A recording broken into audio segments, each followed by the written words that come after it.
I'm highly educated. I went to the Wharton School of Finance. I went to the Wharton School of Finance. I went to the Wharton School of Finance. I went to the Wharton School of Finance. I was a very fine student. The gloves are off. I can finally speak unvarnished truth to power and say what I really think about. The crowd in Ohio explodes with cheers. Trump leans forward over the podium, the way he does when he wants it to feel like he's letting people in on something personal. He says, "They say I'm not smart." Then he pauses, smiling. "I went to Wharton. I was number one. Professors came to me." The audience roars even louder. Trump nods slightly, already aware this moment won't stay in the room.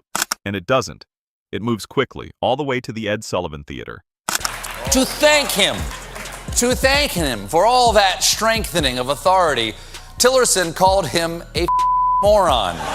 I think it's fake news, but if he did that, I guess we'll have to compare IQ tests, and I can tell you who is going to win.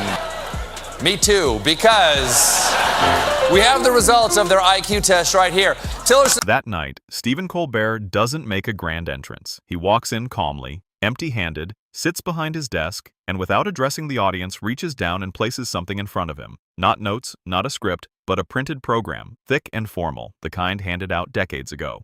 In 1968, Trump graduated from the University of Pennsylvania, a moment he has since described as one of unmatched academic success. Colbert looks up and says, "Last night, the president told a crowd in Ohio that he graduated number one at Wharton." Then he lifts the document. "I have here the 1968 University of Pennsylvania Commencement program." He speaks with the certainty of someone who has already verified every detail. He opens directly to the honors section. Turning it toward the camera, he slowly traces his finger down the summa cum laude column, reading the names one by one. Then he says, "Not here." He flips the page, moves to magna cum laude. Again, his finger follows the list. Still not here? Another page, cum laude. His hand moves more deliberately now, 56 names. He glances up at the audience over his glasses. "I want to be clear." He pauses. "I'm not saying he was a poor student." Another pause. "I'm saying this program lists every graduate with honors. There are 56 names." He closes that section gently. "And his name isn't one of them." Laughter rises from the audience. Colbert doesn't react to it. Instead, he turns to the full alphabetical list. He flips carefully, finds the T section, and begins scanning line by line. Quietly, Treadwell, Troutman. He stops, looks directly at the camera. Trump, Donald J. He continues. Page 47. Then adds, listed alphabetically. No honors, no asterisk, no distinction. He pauses again. Between Troutman and Tucker. The audience bursts out laughing again. Colbert lets it settle. He raises one hand slightly. "Let me clarify something," he says. "Being listed between Troutman and Tucker is completely normal." He continues. "That's how most of the 365 graduates in this program appear." Then he leans in slightly. "What's unusual is not the listing." He pauses. "What's unusual is that for 4 decades, one person in this program has described himself as something entirely different."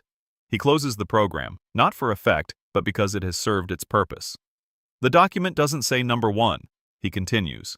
It doesn't say professors came to him. He taps it lightly. It says Trump, Donald J., page 47, between Troutman and Tucker. Then he looks straight into the camera, which means every time that story was told for the past 40 years, it wasn't a memory. He pauses. It was an upgrade. The room goes quiet. Not shocked, just still. The kind of silence that follows when a long-standing claim is reduced to something simple. A page number, 2 nearby names, and the absence of any mark of distinction. Colbert places the program back on the desk carefully. Not tossed, not displayed, just set down like a record. "I'll add one more thing," he says. "This program is public. It's archived at the University of Pennsylvania." He continues. "It's always been available." A brief pause. "Anyone could have checked." Then he finishes. "No one made him say number one. That choice was his, every single time." The next morning, Trump posts online, calling Colbert a talentless failure.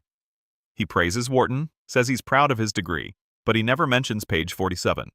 He doesn't address the honor section. He doesn't say the names Troutman or Tucker. And as the show ends, the camera lingers on the program sitting on Colbert's desk, open to page 47, for a few seconds before fading out. Because in the end, the job is simple.